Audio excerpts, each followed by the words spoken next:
Bienvenue dans cette nouvelle édition du QG Weekend. Voici les titres de l'actualité. Nouvelle peine de prison à vie pour le guide suprême des frères musulmans. Mohamed Badi est jugé responsable de violences lors de manifestations ayant fait au moins 9 morts en 2013 au Caire. Le scrutin législatif du 26 octobre prochain se prépare en Tunisie. 990 listes de candidats ont été déposées auprès de l'INSEE, l'instance supérieure indépendante pour les élections législatives. Et puis le personnel des aéroports sénégalais formé à la polyvalence. Le budget alloué à la formation des agents a été doublé. Il est passé de 75 millions à 150 millions de francs CFA. Mohamed Badi, le leader des frères musulmans, déjà condamné à mort et à la prison à vie, a écopé ce samedi 30 août d'une nouvelle condamnation à la réclusion à perpétuité. Guillaume Durand nous en dit plus. Nouvelle condamnation à la prison à vie pour Mohamed Badi, le leader des frères musulmans en Égypte. Déjà condamné à mort et à une peine de prison à perpétuité dans d'autres affaires, Mohamed Badi a écopé d'une nouvelle condamnation lourde ce samedi 30 août pour avoir incité aux violences lors des manifestations survenues en 2013.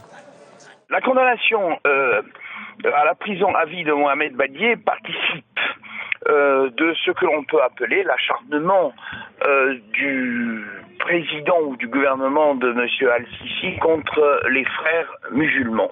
Cette condamnation, en effet, à la prison à vie de M. Mohamed Badi tend à montrer d'une certaine manière que finalement la justice égyptienne est à deux vitesses. Cette décision judiciaire s'inscrit donc dans la continuité de la politique menée par le gouvernement du chef de l'État Abdel Fattah al-Sisi, qui a placé en détention depuis un an plusieurs milliers de membres et de partisans des frères musulmans, accusés d'avoir choisi la voie de l'action violente, ce que réfute la confrérie. C'est grave dans la mesure où on a l'impression qu'il y a un acharnement contre les frères musulmans. Les frères musulmans ont pu se rendre coupables d'un certain nombre d'exactions. Il faut les condamner, mais il faut que cette condamnation fasse l'objet d'une justice impartiale. Les violences de l'été 2013, consécutives à la destitution de Mohamed Morsi, avaient fait des centaines de morts dans les rangs des manifestants. 7 autres frères musulmans ont été condamnés à la prison à vie dans la même affaire. Près de 1000 listes de candidats ont été enregistrées pour les élections législatives du 26 octobre prochain en Tunisie. Focus sur les enjeux et sur les listes principales qui devraient animer le débat politique avec Guillaume Durand. En Tunisie, ce sont quelques 990 listes de candidats aux législatives qui ont été déposées ce vendredi auprès de l'ISIE, l'instance supérieure indépendante pour les élections législatives du 26 octobre 2014. Ce scrutin doit permettre au pays de tirer un trait définitif sur une longue période d'instabilité politique et de le remettre sur les rails de la démocratie. Les élections législatives vont parachever un processus qui a été laborieux, très long, qui est passé par l'adoption d'une constitution, par une situation sécuritaire qui fut instable. La classe politique tunisienne a été raisonnable dans la mesure où il n'y a pas eu de tentative de mainmise sur l'appareil de l'État par le parti qui était majoritaire, Ennahda, qui a accepté de léguer les clés du pouvoir à un gouvernement de technocrates. C'est ce gouvernement qui est en train d'organiser de façon, je dirais, transparente et neutre les prochaines élections. Pour les spécialistes, aucun parti ne se dégage suffisamment pour faire cavalier seul. Différentes coalitions sont donc à prévoir. Il y aura certainement une coalition puisqu'il n'y a aucun parti qui a les faveurs des électeurs à lui tout seul. Il y a plusieurs listes. Il y a Ennahda évidemment, il y a le Congrès, il y a le Attakatoul, et puis il y a Nida Tunis qui est la voix de la Tunisie, qui est dirigée par M. Qaïd Sebsi. Ça devrait se décanter et nous donner des négociations très serrées entre plusieurs partis. Au lendemain de ces élections législatives prévues le 26 octobre, doit se tenir un scrutin présidentiel. Celui-ci doit se dérouler le 23 novembre 2014. Au Mali, le gouvernement initie un important programme de formation. Il est destiné à la population active de la région de Gao, dans le nord du pays. La formation porte sur 24 corps de métiers.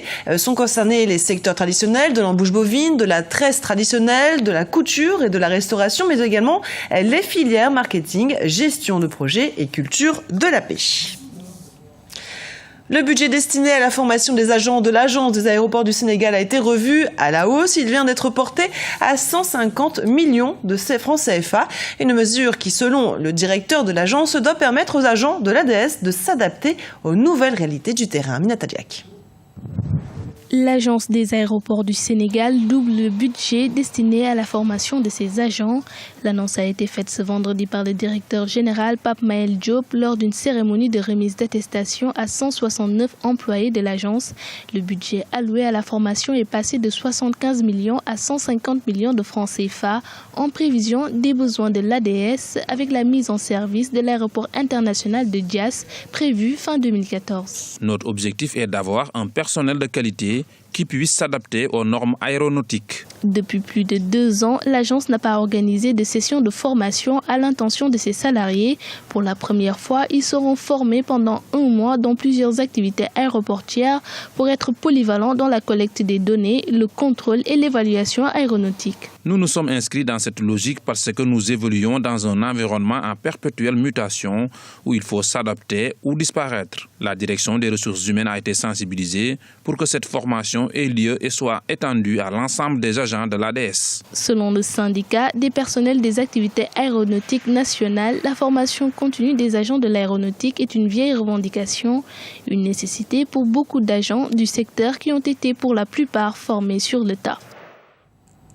Le Cameroun renforce son plan de riposte contre Ebola. Une enveloppe de 630 millions de francs CFA a été débloquée pour renforcer le dispositif de prévention et de sécurité sanitaire. Le ministre de la Santé publique, André Mama Fouda, appelle à la vigilance de tous. Rappelons que jusqu'à présent, le pays a été épargné par l'épidémie qui sévit au Nigeria voisin.